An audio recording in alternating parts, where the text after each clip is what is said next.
Able और अबल की बहस में दो नए वर्ड्स ऐड करते हुए मैंने आपसे सवाल किया था कि क्या वो कबल और टबल प्रोनाउंस किए जाएंगे या फिर वो हमेशा की तरह केबल और टेबल ही पढ़े जाएंगे। तो इसका जवाब ये है कि वो हमेशा की तरह केबल और टेबल ही पढ़े जाएंगे। और इसकी वजह ये है कि सर आप तो कह रहे थे कि yes what are you saying. Sir मैं ये कह रहा था कि सर आप तो कह रहे थे कि जब एबल किसी वर्ड के लास्ट में जैसे फिक्स यूज़ होता है तो फिर वो एबल नहीं बल्कि एबल पढ़ा जाता है, लेकिन आप खुद एबल पढ़ रहे हैं, केबल टेबल। जी हाँ, वही तो बता रहा हूँ कि इसकी वजह ये है कि एबल को अबल सिर्फ तभी पढ़ा जाएगा जब वो एज अ सफिक्स यूज़ हो रहा होगा। अगर वो एज अ सफिक्स नहीं यूज़ हो रहा होगा तो फिर उसको सिर्फ एबल ही पढ़ा जाएगा, अबल नहीं पढ़ा जाएगा। पहले आप मुझे ये बताओ कि सफिक्स क्या चीज़ है। सफिक्स कहते हैं कि ऐसे वर्ड को जो किसी इंडिपेंडेंट मीनिंगफुल वर्ड के लास्ट में आता है और फिर उसके मीनिंग को भी चेंज कर देता है।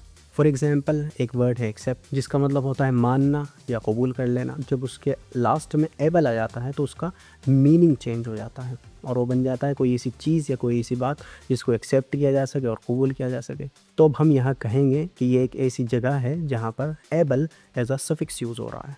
ऑन दी अदर हैंड, अगर तुम केबल और टेबल में से एबल को हटा देते हो तो फिर वहाँ पर कोई मीनिंगफुल इंडिपेंडेंट वर्ड थोड़े बचते हैं, सिर्फ दो लेटर रह जाते हैं, सी और टी। तो फिर कहा जाएगा कि ये ऐसी जगह है जहाँ पर एबल एज अ सफिक्स नहीं यूज़ हो रहा है। तो क्या इस तरह के और भी वर्ड्स जहाँ पे एबल एज अ सफिक्स नहीं यूज़ हो रहा है? स्टेबल, इनेबल और फेबल इसी तरह के वर्ड्स तो हैं। Okay, now I understand completely. उम्मीद है आपको भी समझ में आ गया होगा। I will meet you again in the next video. Until then take care of yourself.